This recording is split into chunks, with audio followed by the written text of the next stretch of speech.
यार आज जिस सब्जेक्ट में मैं बात करने वाला हूँ ना, वो सब्जेक्ट है, काफ़ी सारे बायर्स हैं हमारे जो बात करते हैं कि मैं डायरेक्ट बिल्डर से ले लूँ या फिर चैनल पार्टनर के थ्रू प्रॉपर्टी लूँ या फिर देखिए बिल्डर ना। दोस्तों आज एक सीक्रेट मैं आपसे शेयर करने वाला हूँ, बिल्डर की सेल्स स्ट्रेटजी क्या होती है और किस तरह के सेल्स में कस्टमर का नुकसान होता है, बिल्डर का फ़ायदा होता है, और किस तरह का सेल्स जो करते हैं वो लोग जिसमें कस्टमर को फ़ायदा होता है और बिल्डर को नुकसान होता है। ये चीज़ आज मैं समझाऊंगा इस वीडियो में। थोड़ा वीडियो लंबा होगा लेकिन बहुत लर्निंग की बात है, क्योंकि आप अभी तो क्या लाइफ में कभी भी आप प्रॉपर्टी टारगेट करेंगे प्रॉपर्टी खरीदने के लिए, तो ये लर्निंग आपको बहुत काम आएगा। वीडियो देखने के बाद आप हमारा कमेंट करके हमारा उत्साह जरूर बढ़ाइएगा, साथ ही साथ जिसको ये नॉलेज नहीं होगा उसको शेयर भी कीजिएगा।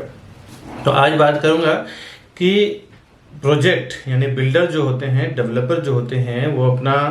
प्रॉपर्टी, जैसे एक प्रॉपर्टी उन्होंने बनाया, एक प्रोजेक्ट उन्होंने बनाया और वहाँ पे वो समझिए कि 500 फ्लैट अगर उन्हें बेचना है, 500 फ्लैट्स 500 फैमिलीज को उनको देना है, तो वो क्या करेंगे, क्या क्या स्ट्रेटेजी लगाएंगे सेल्स के लिए। तो उसमें 3 स्ट्रेटेजी जनरली बिल्डर्स लगाते हैं, जिसमें एक तो वो मैंडेट दे देते हैं, सोल सेलिंग एजेंसी दे देते हैं किसी को कि क्यों भाई मैं 500 फ्लैट बना रहा हूँ, मेरा जिम्मेदारी है लैंड का क्लियरेंस करना, प्रॉपर्टी बनाना, उसको सीसी लेके आना, म्यूनसिपैलिटी से पासिंग कराना, ये सब करना, उसके बाद बिल्डिंग बना के खड़ा करना। ओके। दूसरा मैंडेट जिसको दे देते हैं, जिसको सोल सेलिंग एजेंसी कहते हैं, तो उनको पूरा का पूरा बिल्डिंग वो बेचने के लिए दे देते हैं कि पूरा 500 फ्लैट आपको बेचना है, बदले में हम आपको 5% 6% आप पूरे फ्लैट के ऊपर कमीशन देंगे। तो दोस्तों इसमें क्या होता है कि 5-6% जो कमीशन देते हैं ना, तो ये सोल सेलिंग वाले से जब आप प्रॉपर्टी परचेस करते हैं तो इसमें सोल सेलिंग वाले क्या करते हैं, वो सोल सेलिंग वाले एक मेन एजेंट होता है, एक टाइप का वो डीलर होता है जो अपने छोटे छोटे एजेंट्स को वो पकड़ते हैं कि भाई आप हमें कस्टमर लेके आओ, हम आपको 2% देंगे, 3% देंगे या 1% का तो आजकल कोई हिसाब किताब ही नहीं है, 3%, 2%, 4% का हिसाब किताब है। तो आप ये समझ लें कि 3%, 4%, 2% अगर वो अपने नीचे वाले ब्रोकर को दे रहा है तो वो करता क्या है, वो आप एक सुनने वाली चीज़ है, आप समझें जरूर कि अगर बिल्डर टारगेट करता है कि भाई 1 करोड़ में मुझे 2 BHK बेचना है या फिर 2 करोड़ में मुझे 2 BHK बेचना है, तो वो बिल्डर से क्या डील करते हैं कि हम आपका प्रॉपर्टी 2 करोड़ 10 लाख में बेचेंगे और जिसका 5% आप मुझे देंगे। तो इस तरह से डील होता है बिल्डर और सोल सेलिंग एजेंसी के बीच में, और 5% 6% वो अपने जेब में लेते हैं और 2% या 3% वो छोटे जो डीलर्स होते हैं उनको देते हैं। तो इसमें समझने वाली ये बात है कि कस्टमर जब किसी छोटे डीलर के थ्रू जाते हैं किसी सोल सेलिंग एजेंसी के पास और सोल सेलिंग एजेंसी में जाके वो डील करते हैं, तो ये जो पैसा जा रहा है ना, वो अल्टीमेटली कस्टमर के जेब से ही जाता है दोस्तों। तो एक बात तो ये समझें कि सोल सेलिंग एजेंसी का ये प्रोसेस है। अब मैं सेल्स टीम की बात कर रहा हूँ, जो बिल्डर खुद सेल्स टीम हायर करते हैं प्रोजेक्ट सेल करने के लिए। तो उसमें क्या रहता है कि सेल्स टीम होती है एक 20, 25, 30 लोगों का, जितना बड़ा प्रॉपर्टी होता है उसके हिसाब से उसके सेल्स की टीम होती है। जैसे अगर 500 फ्लैट बेचना है तो कम से कम 10 लोगों की टीम तो वो लोग रखेंगे, क्योंकि 10 लोग मिलके ही प्रॉपर्टी को प्रॉपर काम कर पाएंगे। अब जो एक साइट हेड होता है, एक सेल्स हेड होता है, तो समझ लीजिए कि अगर 2-2 करोड़ में फ्लैट बेचना है तो 500 फ्लैट की कीमत हो जाती है 1000 करोड़ रुपया। 500 गुना अगर आप 500 मल्टीप्लाई बाय 2 करें तो 1000 होता है। 2 करोड़ का एक फ्लैट है तो 1000 करोड़ होता है। अब बिल्डर ने क्या करते हैं ना कि सेल्स हेड से, जो साइट हेड होता है, सेल्स हेड होता है, उसको बोल देते हैं कि देखो आपके नीचे एक 20-25 लोग जो हैं वो सेल कर रहे हैं, लीड आपको करना है। ओके, 1000 करोड़ मेरा एक्सपेक्टेशन है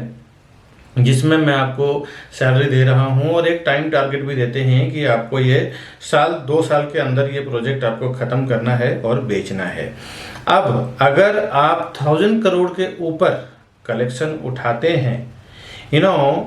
सबसे बड़ी बात ये कहते हैं कि 1000 करोड़ तक अगर आप कलेक्शन उठाते हैं तो आपको हम 1% इंसेंटिव अलग से देंगे या फिर कोई भी एक सर्टेन अमाउंट फ्लैट के ऊपर देते हैं। अगर वो कहते हैं कि 1000 करोड़ का मेरा कलेक्शन का बजट है, अगर हमारा ये 200 करोड़ और यानी 1200 करोड़ या फिर 1100 करोड़ या फिर 1300 1500 करोड़ का अगर आप मुझे कलेक्शन करवा के देते हैं तो उसका अलग से आपको इंसेंटिव मिलेगा 1% या फिर पर्टिकुलर किसी फ्लैट पे 50,000 या 1 लाख का रहता है।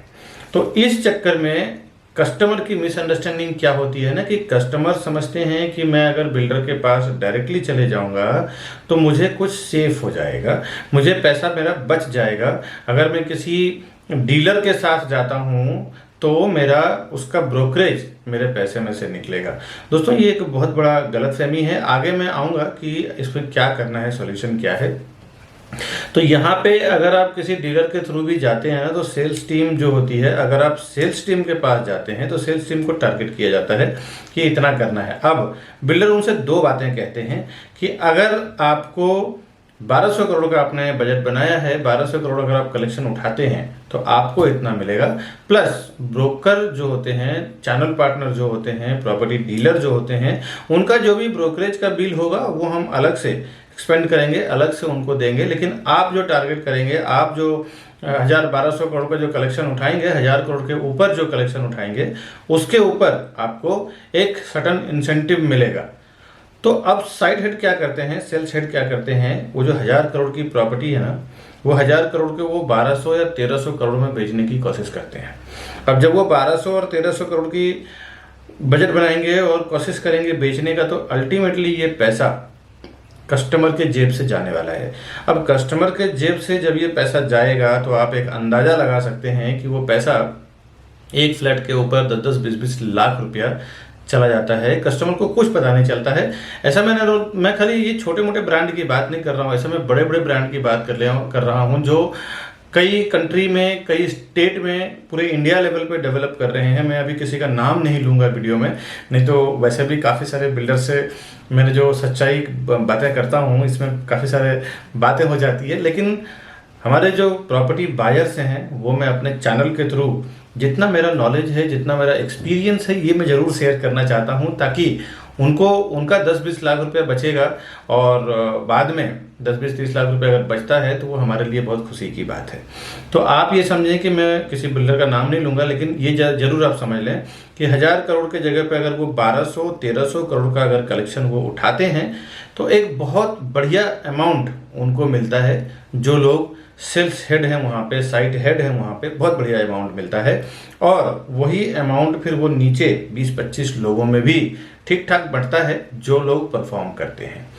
तो एक तो मैंने आपको बताया सोल सेलिंग एजेंसी का कि सोल सेलिंग वाले कैसे काम करते हैं। वो 5%, 6%, 7%, 10% तक भी डील होती है और वहाँ पे जो प्राइस होता है वो प्राइस को 10% बढ़ा दिया जाता है और 10%, 15% बढ़ा के वो बेच देते हैं और उसमें से बिल्डर से अपना पैसा ले लेते हैं और बिल्डर को दे देते हैं। वो सोल सेलिंग एजेंसी हो गया। अब ये मैंने जो सेल्स टीम की बात किया, जो बिल्डर खुद से हायर करते हैं, उनका जो वहाँ पे साइड हेड होते हैं, सेल्स हेड होते हैं, उनको बोल दिया जाता है कि आप 1000 करोड़ की जगह पर मुझे 1200 करोड़ का कलेक्शन दो, आपको मैं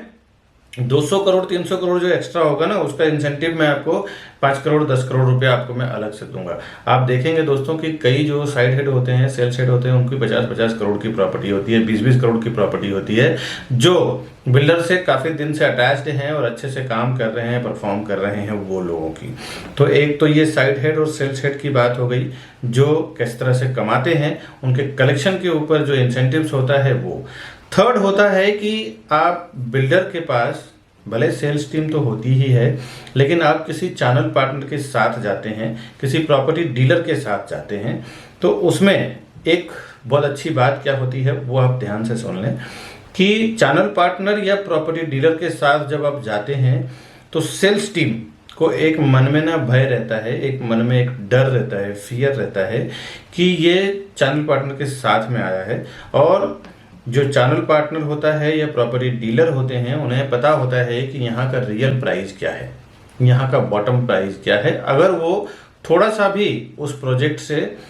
परिचित हैं तो जानते हैं तो कि इस पर्टिकुलर एरिया में यहाँ का वैल्यू क्या है प्रॉपर्टी का, कितने का प्रॉपर्टी होना चाहिए, उसी हिसाब से वो बात करते हैं। अब कस्टमर को वो चाहते हैं किसी ना किसी तरह से तो प्रॉपर्टी दिलाना है, तो वो एकदम बॉटम लेवल के पीक पे जाते हैं, एकदम बॉटम पे जाते हैं कि चलो कम से कम कैसे भी करके। अभी क्या होता है कि प्रॉपर्टी डीलर या चैनल पार्टनर को एक लिमिटेड अमाउंट मिलता है, 2% 3% मिलता है। वो पूरा काम करते हैं, कस्टमर को मार्केटिंग करना, उनको बुलाना, उनको टेलीकॉलिंग करना, उनको फॉलोअप करना, उनको प्रॉपर्टी दिलाना, ये पूरा का पूरा काम होता है। तो आप ये समझें कि किसी अगर प्रॉपर्टी डीलर जो भी आपके लिंक में है, आपके पहचान में है, वो अब प्रॉपर्टी डीलर या फिर चैनल पार्टनर को अगर आप लेके जाते हैं साथ में, तो एक तो चैनल पार्टनर के नॉलेज में एक नहीं 50 प्रोजेक्ट होते हैं, 20 प्रोजेक्ट होते हैं, 10 प्रोजेक्ट होता है। ये बिल्डर को भी मालूम होता है, बिल्डर के सेल्स टीम को भी मालूम होता है। मैंने ऐसा एक्सपीरियंस किया है कि उनको जो प्राइस दिया जाता है ना, वो बिल्डर की सेल्स टीम बहुत सोच समझ के प्राइस देती है कि भाई अगर मैंने ज़्यादा प्राइस दिया तो ये जो सीपी है या जो ब्रोकर है, ये जो प्रॉपर्टी डीलर है, ये जाके इस कस्टमर को ना और कोई प्रॉपर्टी दिला देगा सेम क्राइटेरिया में, सेम एरिया में, सेम स्क्वायर फुट साइज में। तो इस फियर के कारण कई बार मैंने देखा है कि ऐसा देखने को मिला है कि जो सेल्स वाले लोग होते हैं वो बहुत सोच समझ के प्राइस देते हैं कि कहीं ये कस्टमर यहाँ से छटक ना जाए और रियल जो टारगेट उनको 1000 करोड़ का पूरा करना है ना, वो भी ना होए। तो इस डर के कारण कई बार आप देखेंगे कि जब प्रॉपर्टी डीलर के साथ कस्टमर जाता है तो बहुत बहुत कम प्राइस में उनका डील होता है, क्योंकि एक तो बॉटम प्राइस उसको मालूम है, साथ ही साथ सालों का एक्सपीरियंस उसे पता है कि वहाँ की उस पर्टिकुलर एरिया की औकात कितनी है, कितना प्राइस है, उसका साइज क्या है, कारपेट एरिया क्या है और कितना उसका होना चाहिए। ये एक अच्छा खासा एक्सपीरियंस होता है। तो ये आप एक बात समझ लें कि कभी भी प्रॉपर्टी डीलिंग करने जाए ना, प्रॉपर्टी लेने जाएं, मेरे ऐसे दोस्तों बहुत सारे बड़े बड़े इन्वेस्टर हैं जिनको मैंने एक एक बार में 10-10 करोड़ 20-20 करोड़ का प्रॉपर्टी दिया है, 30-30 करोड़ का प्रॉपर्टी दिया है। और मैंने देखा है कि वो जब भी जाते हैं, विकास जी आपको साथ में होना पड़ेगा, या अगर मैं नहीं हूं तो उनके कोई प्रॉपर ऐसे पर्सन जिनको पता हो उनको साथ में लेके जाते हैं। वो कभी भी डायरेक्ट बिल्डर के पास जाने की कोशिश भी नहीं करते हैं, डेवलपर के पास जाने की कोशिश नहीं करते हैं। एक तो legal documentation broker proper check करता है कि क्या परमिशन है क्या नहीं है, क्योंकि कल होके अगर कुछ इशू होता है तो सबसे पहले बायर जो होता है वो ब्रोकर को पकड़ता है, चैनल पार्टनर को पकड़ता है, उसके बाद फिर वो बिल्डर के पास जाके बात करता है कि यार, तो एक तो वो डर रहता है ब्रोकर को भी कि कोई गलत चीज़ नहीं देना है, नहीं तो अगर कुछ केस वेस हो गया तो मुझे कोर्ट में घसीटना पड़ेगा, भागना पड़ेगा, दौड़ना पड़ेगा। तो एक तो ये सेफ्टी होती है। दूसरा, उनको एक अच्छा सर्विस मिल जाता है, हर एक डॉक्यूमेंटेशन को लेके, पेमेंट टर्म्स को लेके, जितने भी क्राइटेरिया होते हैं लीगल, उनको एक अच्छा नॉलेज होता है, तो वो उनको एक प्लस पॉइंट मिल जाता है एक सर्विस देने वाला। साथ ही साथ सबसे बेहतरीन बेनिफिट, सबसे ज़्यादा बेनिफिशियल ये होता है दोस्तों कि उनको एक सही प्राइस मिलता है, सही एडवाइज़र मिल जाता है। तो कई बार मैंने देखा हूँ कि मेरे कस्टमर ही हैं जो हमारे यूट्यूब वीडियो देखते हैं और डायरेक्टली पहुंच जाते हैं प्रॉपर्टी लेने के लिए बिल्डर के पास, और जब मेरा प्राइस उनको मिलता है बैकहैंड से तो उनको 5 लाख 7 लाख 10-10 लाख 20-20 लाख रुपया कम का कंपैरिजन होता है। बोलते हैं विकास जी आपने वीडियो में इतना बोला है, मैं तो वहाँ के पैके इतने में लेके आया हूँ। यार प्रॉब्लम ये है कि आप ये समझें, किसी भी आपने वीडियो देखा है तो वीडियो देख के एटलीस्ट एक बार फ़ोन करना चाहिए था, तो मैं एग्जैक्ट आपको बता देता कि वहाँ पर क्या होने वाला है। तो आप ये जरूर याद रखें दोस्तों कि आप कभी भी प्रॉपर्टी लेने जाएं, चाहे वो रीसेल का हो, चाहे वो न्यू का भी क्यों ना हो, बिल्डर से डायरेक्ट कभी ना खरीदें। अगर सोल सेलिंग एजेंसी है तो उससे भी ना खरीदें। और सेल्स टीम है, अब सेल्स टीम 200-300 करोड़ का ना टारगेट अचीव करने के लिए वो अल्टीमेटली कस्टमर जब डायरेक्ट पहुंच जाता है ना, तो एक बात और याद रखने जैसा है, समझने जैसा है कि कस्टमर से जो प्राइस कोट किया जाता है और जो उसकी फाइनल बॉटम प्राइस होता है उसमें काफ़ी फ़र्क होता है। मैंने ऐसा देखा है कि अगर 90 लाख का फ्लैट है तो उसको बॉटम पे जाके 80 लाख 75 लाख में फाइनल होता है। 75-80 की प्राइस जो होती है वो 90 कोट किया जाता है और 80-75 में फाइनल किया जाता है। तो ये समझने वाली बात ये है ना कि आप नेगोशिएट करते हैं, अगर सामने वाले ने 90 लाख का डिमांड किया और आपने उसे बोला कि नहीं मुझे ना 86 में दे दो आप, आपको पता ही नहीं है वहाँ का बॉटम प्राइस है क्या, आपको पता ही नहीं है कि उस एरिया में क्या चल रहा है, वहाँ पे जो रेडी रेगुलर वैल्यू क्या है। रेडी रेगुलर वैल्यू चलो गवर्नमेंट का होता है, लेकिन एक्चुअल प्राइस क्या है ये आपको पता ही नहीं है। तो आप क्या करेंगे, अगर आपको मिरर में प्रॉपर्टी लेना है तो आप अंधेरी से आएंगे, अगर आपको थाने में प्रॉपर्टी लेना है तो आप पवई से आएंगे, मलाड से आएंगे। आपको प्रॉपर अगर पता नहीं हो वहाँ स्क्वायर फुट की साइज क्या है, वहाँ का रियल वैल्यू क्या है, तो होगा क्या, 90 लाख की प्रॉपर्टी आप क्या करेंगे, 85 का ऑफर करेंगे, जबकि आपको पता नहीं है कि वो प्रॉपर्टी वहाँ पे 78 का चल रहा है, वहाँ पे 82 का चल रहा है, 80 लाख का चल रहा है। तो अब क्या होगा कि 85 में आपने ऑफर किया, सामने वाला बोलेगा नहीं नहीं इतने में नहीं होगा, आप एक काम करिए 86 में ये डील हम फाइनल करते हैं। अल्टीमेटली दोस्तों अगर वो 78 की प्रॉपर्टी है और 86 में आप फाइनल कर रहे हैं, तो आप ये समझ लें कि आपका 8 लाख रुपया, 8 लाख रुपीस आपका नुकसान हो रहा है, लॉस हो रहा है। तो ये जानकारी नहीं होने के कारण कि वहाँ का बॉटम प्राइस क्या है, वहाँ का एक्चुअल उस प्रॉपर्टी का वैल्यू क्या है। तो आप एक बात जरूर आज ये समझ के रखें, मैं ये बात कर रहा हूँ दोस्तों करीबन 10 से 15 सालों का एक्सपीरियंस मैं शेयर कर रहा हूँ, और ये जो हमेशा प्रॉपर्टी खरीदते बेचते हैं हर 2-4 साल में जो इन्वेस्टर लोग होते हैं, उन्हें ये चीज़ें बहुत अच्छी तरह से पता होता है, और वो कभी भी प्रॉपर्टी अकेले जाके नहीं लेते हैं। लेकिन जो कभी कभार जीवन में प्रॉपर्टी खरीदते हैं ना, एक आध बार साल में या 10 साल 20 साल 50 साल में कभी कभार 1 या 2 प्रॉपर्टी खरीदते हैं, उन्हें बहुत अच्छी तरह से पता होता है कि कैसे हमारा ब्रोकरेज बचाया जाए। और वो ब्रोकरेज बचाने के चक्कर में नुकसान ये होता है कि 2 लाख ब्रोकरेज, 1 लाख ब्रोकरेज बचाने के चक्कर में 10 लाख रुपए ज़्यादा दे के आ जाते हैं। ऐसे बड़े बड़े बिल्डर का एक्सपीरियंस मैं बता रहा हूँ, अभी मैं नाम नहीं ले सकता, नहीं तो नाम लेके मैं ओपन बोलता था कि क्या होता है वहाँ पे। तो ये जो मैंने आपको शेयर किया है ना, ये आप किसी एक्सपीरियंस यानी अनुभवी आदमी से पूछिएगा कि 10-10 लाख रुपया ज़्यादा दे के चले आते हैं कि चलो मैं डेवलपर से जाके मिलूंगा तो मेरा प्राइस कम हो जाएगा। दोस्तों तो ये जो मैंने एक्सपीरियंस शेयर किया है ना, इसको दोबारा सुनिएगा तो पूरा कंसेप्ट आपको समझ में आएगा, क्योंकि 1-2 लाख रुपए कमाने वाले लोगों का एक झटके में 10-20 लाख रुपए चला जाता है। और मैं देखता हूँ सामने से बैठे बैठे डील होता है, तो उसमें मुझे बड़ा खला 1-2-3 डील में मैंने देखा है, इसीलिए मैंने ये पूरा का पूरा सेल्स की जो स्ट्रेटेजी है वो मैंने शेयर किया आपसे। ऐसे में जो भी मेरा एक्सपीरियंस है ना, मैं आपसे ऐसे शेयर करता रहूँगा अपने इस YouTube चैनल प्रॉपर्टी प्लाजा के जरिए। आप हमारे चैनल को सब्सक्राइब जरूर करके रखें। साथ ही साथ जिनको ये नॉलेज नहीं है ना, कभी भी वो जीवन में प्रॉपर्टी खरीदेंगे, जिनको ये नॉलेज नहीं है उनको आप जरूर ये वीडियो शेयर करें। तीसरा, आप कमेंट करके